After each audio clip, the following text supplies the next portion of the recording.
Assalamualaikum warahmatullahi wabarakatuh. Jumpa lagi bersama saya di channel saya, Erik Wiro. Video tutorial kali ini kita akan membahas mengenai bagaimana mengatasi bahu nyeri dengan pengobatan pijat refleksi. Semoga teman-teman semuanya pada sehat semua ya. Apa aja yang kita harus persiapkan sebelum melakukan pemijatan, yaitu yang pertama adalah stretching ya. Nah, apa itu stretching? Yaitu adalah peregangan. Yang kita maksud di sini adalah peregangan untuk meregangkan otot-otot yang ada di telapak kaki dan yang ada di punggung kaki ya. Kenapa kita lakukan hal ini? Karena terkadang kita pada saat kita melakukan pemijatan refleksi itu kita menemukan kulit kaki yang tebal atau terjadi banyak penebalan di kulit orang yang akan kita pijat, dan itu menyulitkan kita. Jadi pada saat nanti dipijat hasilnya tidak begitu maksimal.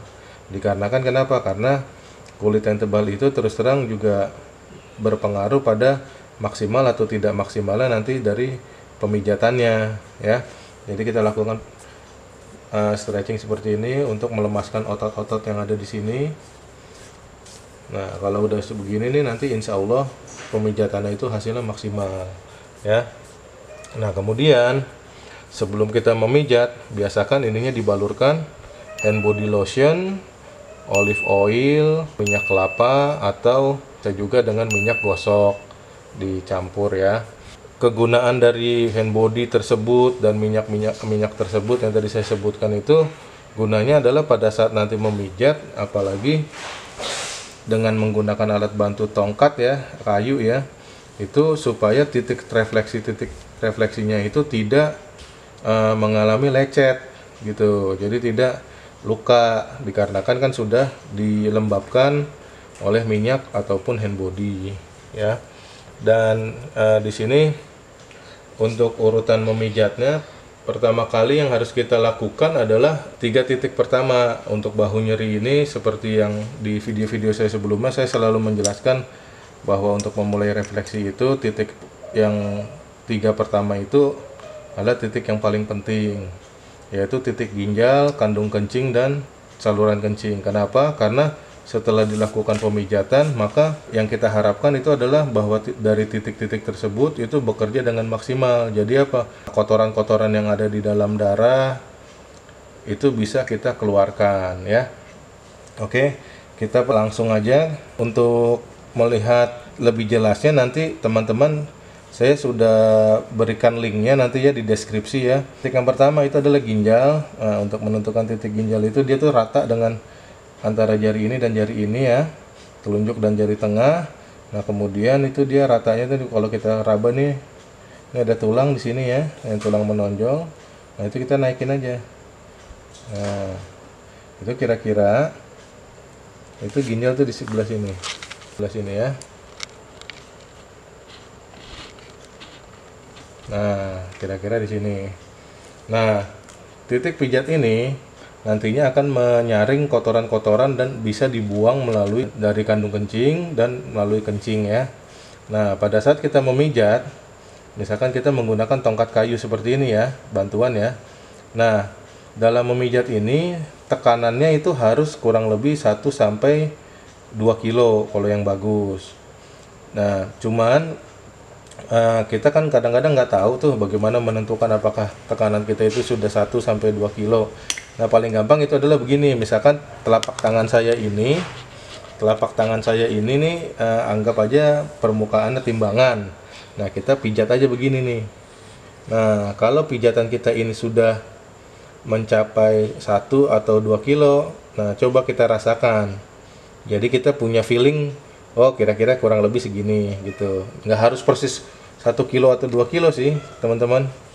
Nah, oke teman-teman, yang pertama ini adalah titik ginjal ya. Nah, jadi kita setelah kita tentukan ini, nah kita tekan ya. Ini harus stabil. Jadi jangan titik ini nih yang kita pijat ini lari-larian sampai ke sini atau enggak ke sini-sini gitu. Karena kan nanti licin nih kan. Nah, kita harus stabil. Misalkan udah di sini, kita tekan aja gini. Nah, ya. Nah, biasanya Kalau sudah dia ada kotorannya, itu akan terasa seperti kita bisa merasakan bahwa di titik tersebut tuh kayak ada kotoran seperti pasir ya, atau dia bentuknya langsung jendol gitu, ada benjolan gitu ya, seperti itu. Nah, itu kita luruhkan dengan cara kita pijat seperti ini ya. Lakukan pemijatan ini selama 5 sampai 10 menit gitu. Nah, setelah melakukan 10 menit 5 sampai 10 menit itu, kita tentukan lagi titik kedua, yaitu saluran kencing. Saluran kencing ini sejajar dengan ini. Biasanya dan kandung kencing yang titik ketiga itu ada di sekitar sini. Ini dirata sama ini ya. Nah, biasanya saya paling gampang adalah menentukannya begini aja nih. Nih. Nah, gitu. Nah, saluran kencing kandung kencing ini sejajar dengan ini. Jadi ini begitu nih telapak tumit ya. Tumit ini nih yang sisi sini nih, telapak bawah yang berjendol ini, nah dia sejajar. Nah, itu adalah kandung kencing ya. Nah, kita gini. Nah, ini kita disejajarkan dengan yang ini ya. Seperti itu, teman-teman. Jadi kita sudah bisa mengetahui ini dan ini ya. Kurang lebih gitu. Nah, jadi paling mudah caranya seperti itu aja. Nah, di titik saluran kencing ini juga 5 sampai 10 menit dan tekanannya kalau bisa 1 sampai 2 kilo ya. Nah, ini untuk tongkat kayu, ada yang nantinya tuh bentuknya tuh ada yang tajam seperti ini ya. Ini termasuk hitungan tajam. Ada juga yang tumpul. Nah, bagusnya untuk daerah-daerah yang seperti ini itu pakai yang tumpul. Tapi kalaupun pakai yang tajam itu pun juga nggak apa-apa ya. Nah, kita pijat, titiknya juga jangan sampai lari-lari ya. Ini kurang lebih 5 sampai 10 menit juga ya. Jadi nanti pada saat dikeluarkan melalui air seni, itu benar-benar dia tuh biasanya warnanya keruh. Nah, kemudian titik yang ketiga ini adalah titik kandung kencing. Ini pun juga sama. Nah, supaya kandung kencing kita bersih dari kotoran-kotoran, lemak-lemak, itu tuh nanti keruh juga. Nah, ini 5 sampai 10 menit juga ya pemijatannya ya. Nah, seperti itu, teman-teman. Nah, setelah itu, setelah 3 titik ini, yang harus kita lakukan adalah, karena kita berkaitan dengan bahu nyeri ya. Nah, yang kita lakukan adalah kelenjar paratiroid ya. Kelenjar paratiroid itu letaknya kurang lebih di sini ya areanya. Jadi kalau misalkan kita pencet nih, nah di sini nih ada terasa antara ada kayak 2 sendi gitu, tapi dia rapet ya. Nah, ini di sini nih letaknya nih. Nah, ini fungsinya untuk mengatur sistem tulang ya. Nah, kayak gitu. Sistem tulang, sistem kalsium yang ada di tulang kita dan di darah kita. Nah, ini kita pencet bisa dengan tangan aja ya. Nah, cuman kalau misalkan memang belum kuat, jari kita belum kuat, ya kita bisa pakai alat bantu seperti ini. Ya, kita gini nih. Kita pencet gini. Ini kurang lebih 10 menit ya. Dan titik ini harus dipencet dengan agak keras. Karena dia titik sarafnya itu nempel di tulang. Nah, ini kita pencet seperti ini selama 10 menit. Nah, santai aja mencetnya, jangan buru-buru ya. Kita bisa caranya begini atau enggak juga begini bisa, tergantung enaknya teman-teman nanti pada saat memijat. Nah, kemudian setelah titik ini sudah kita lakukan pemijatan selama 10 menit, kita melakukan lagi pijatan di daerah tulang punggung. Nah, uniknya nih tulang ini nih sama dengan tulang punggung kita nih.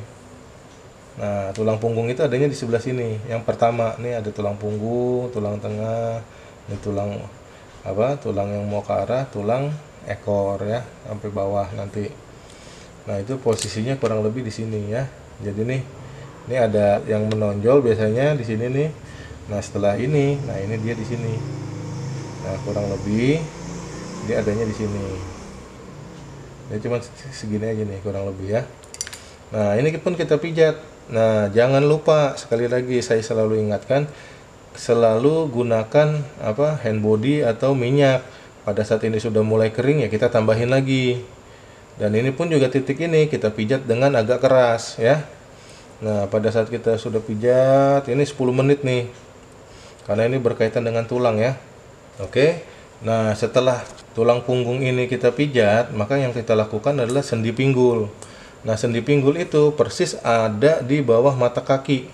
Jadi kalau kita lihat nih mata kaki, misalkan ada yang nonjol ada yang tidak ya, tapi bagian sisi bawahnya dia ini ada agak legok. Nah itu adalah sendi pinggul di situ ya. Nah ini biasanya sekitar sini kalau di titik yang, kalau ini di sini nih ya. Nah ini kita pijat tetap seperti ini. Nah ya, kita pijat selama 10 menit juga sendi pinggul ya. Jadi ini sangat berkaitan ya, tulang punggung, sendi pinggul, karena biasanya itu mungkin ototnya tertarik gitu biasanya kalau orang bahu nyeri itu, atau dia suka tidurnya terlalu lama di satu sisi seperti itu. Nah setelah kita pijat ini selama 10 menit, mana lagi yang harus kita pijat? Daerah yang namanya bahu, yaitu di mana bahu? Bahu itu adanya di sekitar sini. Nah ini nih, ini bahu nih. Karena kita berkaitan dengan bahu nyeri ya otomatis ya bahunya yang kita pencet juga. Benar nggak teman-teman? Nah ini adanya di sekitar sini areanya ya. Nah, kurang lebih seginilah. Nah ini kita pencet ini ya, kita pencet di sininya.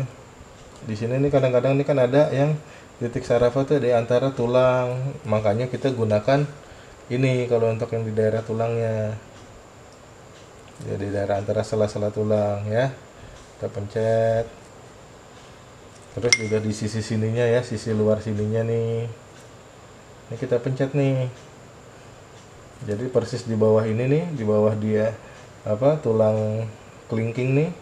Nah itu tuh juga sering terjadi penumpukan juga di situ, penumpukan kotorannya. Makanya kita harus luruhkan atau kita anjurkan dengan cara pemijatan seperti ini ya. Setelah ini dilakukan selama 10 menit, maka kita ke sistem pengeluaran, yaitu sistem kelenjar. Kelenjar getah bening itu fungsinya adalah mengeluarkan dan membawa vitamin dan kotoran darah. Jadi kotorannya itu dibawa oleh mereka untuk dibuang, dan juga dia juga membawa vitamin mineral yang berguna bagi darah kita juga. Dan bila mana terjadi infeksi di daerah tersebut, maka kelenjar getah bening ini juga berfungsi sangat besar.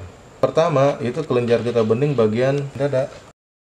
Nah ini adanya di sini nih. Jadi nih tadi yang ada tulang ini ya, ini sejajar dia. Jadi antara tulang jempol nih sama tulang ini nih, kalau kita itu kita ada selaknya ya. Nah di selak itulah letaknya. Nah di sini ya, kelihatan ya teman-teman ya di sini ya.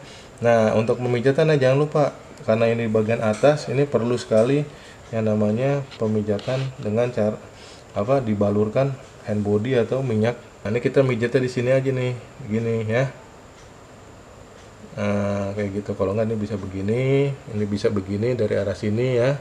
Nah ini mijatnya dari bawah ke atas kalau bisa, karena ini arahnya ke jantung. Pokoknya kita ke arah atas kalau pijatnya, dari bawah ke atas, dari bawah ke atas. 5-10 menit. Nah bila mana setelah dipijat ini nanti ada kayak pembengkakan, itu berarti apa? Berarti sistem pembuangannya di titik tersebut masih ada masalah. Pijatannya yang kedua adalah di sini bagian perut. Nah di bagian dada ini nih, tadi ini kan sendi pinggul. Nah pada saat kita tarik begini nih, misalnya kita rabak begini nih, nah ini nih mentok di mata kaki. Nah posisinya ada di bagian depannya ya. Nah kurang lebih sini nih ya. Nah situ. Nah ini adalah kelenjar getah bening bagian dada. Nah, ini pun kita pencet seperti ini ya, atau kita pencet seperti ini. Dibalurkan hand body dan lakukan juga pemijatan ini selama 5-10 menit ya. Nah, setelah itu kemudian adalah kelenjar getah bening bagian atas. Nah, kalau kita lihat ini ada tulang ininya nih, yang tulang pinggir ini nih. Nah, kita ikutin ini ada di sini nih.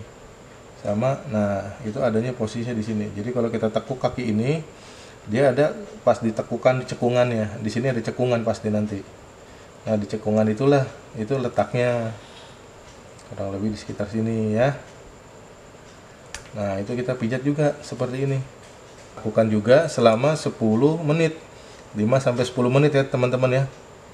Jangan lupa. Nah, setelah ini selesai, maka yang kita lakukan adalah sisi sebelah sini. Jadi nih kalau misalkan itu kita lihat di sini nih. Nah, ini ada mata kaki yang bagian luar. Nah, ini mata kaki. Nah, ini ada tulang. Nah, di sekitar sini. Ya, di depannya ya. Kurang lebih di sini. Nah, ini kita lakukan juga pemijatan seperti ini. Dari bawah ke atas, dari bawah ke atas, dari bawah ke atas ya. Setelah titik kelenjar getah bening sudah dibersihkan, sudah dipijat semua, maka lakukan hal yang sama di kaki sebelah kanan dengan titik-titik yang sama juga. Biasanya tuh ada efek reaksinya. Nah, itu biasanya bisa lewat air seni. Mungkin air seninya itu nanti lebih keruh atau lebih bau. Nah, itu biasanya efek yang normal. Terus juga mungkin lewat BAB.